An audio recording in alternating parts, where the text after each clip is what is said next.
উদ্ধৃত আর শানিত এক তরবারি হাতে নিয়ে মক্কার রাজপথ উত্তাল করে দৌড়াচ্ছে এক যুবক। লক্ষ্য সাফা পর্বতের পাদদেশে অবস্থিত নতুন ধর্মাবলম্বীদের মিলনায়তন দারুল আরকাম।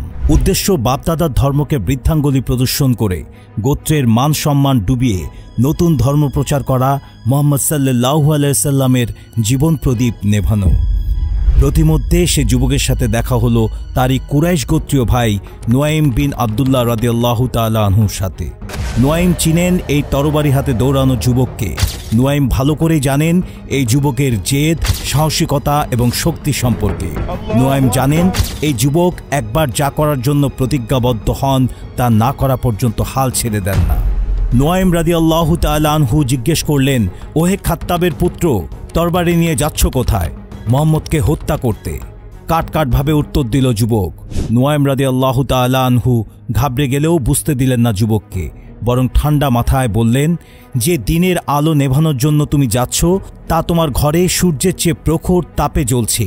তোমার আদরের বোন এবং তার স্বামী বহু আগেই সে দিনের আলোয় নিজেদের আলোকিত করে নিয়েছে। যুবক কখনো কল্পনাও করেননি এমন কিছু শুনতে পারবেন। তিনি তৎক্ষণাৎ দিক ঘুরিয়ে রওনা হলেন নিজের কলিজার চেয়েও প্রিয় বোনের ঘরের উদ্দেশ্যে। ঘরের দোরগোড়ায় পৌঁছাতেই শুনতে পেলেন বোনের মিষ্টি কণ্ঠ থেকে ভেসে আসছে কোনো এক অজানা শব্দমালা। এই শব্দমালা যুবক আগেও যেন কোথাও শুনেছে। পৃথিবীর কোনো কিছু দিয়ে ব্যাখ্যা করানো যাবে না এর মাধুর্যতা। এই শব্দগুলোকে কে তৈরি করেছে যুবক তা জানে না, অথচ যতবার কানে এসেছে ততবারই যুবকের পাথর হৃদয় গলে ঝর্ণার কলরব তুলেছে। দ্বিধাগ্রস্ত যুবক দরজায় কড়া নাড়লেন। দরজা খুলে দাঁড়ালেন ভগ্নিপতি সাইদ রাদিয়াল্লাহু তাআলা আনহু। সাইদকে দেখে যুবকের মনে পড়ল তার উদ্দেশ্যের কথা, মনে পড়ল তার গোত্রের নেতাদের সামনে করা প্রতিজ্ঞার কথা। যুবক তাই চড়াও হলেন ভগ্নিপতির উপর। স্বামীকে ভাইয়ের হাত থেকে বাঁচাতে এসে বোন নিজেও আঘাতপ্রাপ্ত হলেন। তবুও চেষ্টা করে গেলেন পাথরের চেয়েও কঠিন, আগুনের চেয়েও তেজস্বী তার এই ভাইয়ের হাত থেকে স্বামীকে বাঁচাতে। বোনের কপাল ফেটে রক্ত গড়িয়ে পড়ছে। সেই রক্ত অশ্রু হয়ে দেখা দিল যুবকের চোখেও। হেরে যাওয়া চোখে যুবক তাকালেন বোনের দিকে, প্রশ্ন করলেন, কেন তোমরা এমন করলে? কেন তোমরা বিশ্বাসঘাতকতা করলে নিজ গোত্রের সাথে? দ্ব্যর্থহীন কণ্ঠে বোন বললেন, এটাই একমাত্র সঠিক রাস্তা যা আমরা গ্রহণ করেছি। এটাই একমাত্র শাশ্বত জীবন বিধান যা আমাদের দিবে ইহকালে মানসিক প্রশান্তি এবং পরকালে চিরমুক্তি। বোনের মিষ্টি কণ্ঠ ছুঁয়ে গেল যুবকের পাষাণ হৃদয়। আগ্রহ নিয়ে দেখতে চাইলেন কি পাঠ করছিল তারা। বোন বলল, তুমি অপবিত্র, আগে পবিত্র হয়ে এসো, তারপর দেখাচ্ছি।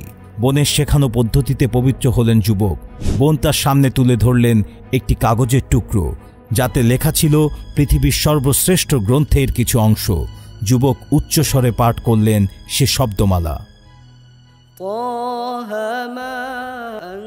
أنزلنا عليك القرآن لتشقى إلا تذكرة لمن يخشى تنزيلا ممن خلق الأرض والسماوات العلا الرحمن على العرش استوى له ما في السماوات وما في الأرض وما بينهما وما تحت الثرى। যুবক ছিলেন তৎকালীন আরবের অল্প কয়েকজন অক্ষর জ্ঞান সমৃদ্ধ ব্যক্তিদের একজন। উক্ত ঐশী বাণী পাঠ করে যুবকের গলা ধরে এলো, চোখ বেয়ে পানি গড়িয়ে পড়ল। আপন মনেই প্রশ্ন ছুড়ল নিজের কাছে, এই মহান শব্দমালাকেই কি এত ভয় পাচ্ছে আমাদের গোত্র? এমন আশ্চর্যজনক জ্ঞানকেই কি লুকিয়ে রাখতে চাচ্ছে আমাদের থেকে আমাদের নেতারা? যুবকের পাথর হৃদয় বিগলিত হয়ে উতলা হয়ে উঠল। এমন মহান সত্যের পথ যার সামনে উদ্ভাসিত হয়ে উঠে তাকে সে পথ থেকে ফেরানো সাধ্যকার। যুবক আবারও ছুটলেন মক্কার রাজপথ বেয়ে সাফা পর্বতের পাদদেশে অবস্থিত দারুল আরকামের পানে। না, এবার আর সে মুহাম্মদ সাল্লাল্লাহু আলাইহি সাল্লামের মস্তিষ্ক চায় না, চায় তার পায়ে নিজের তরবারি বিছিয়ে দিয়ে আত্মসমর্পণ করতে সেই মহান সত্তার নিকট, যিনি ছাড়া আর কোনো উপাস্য নেই, যার হাতে আমাদের জীবন মরণ।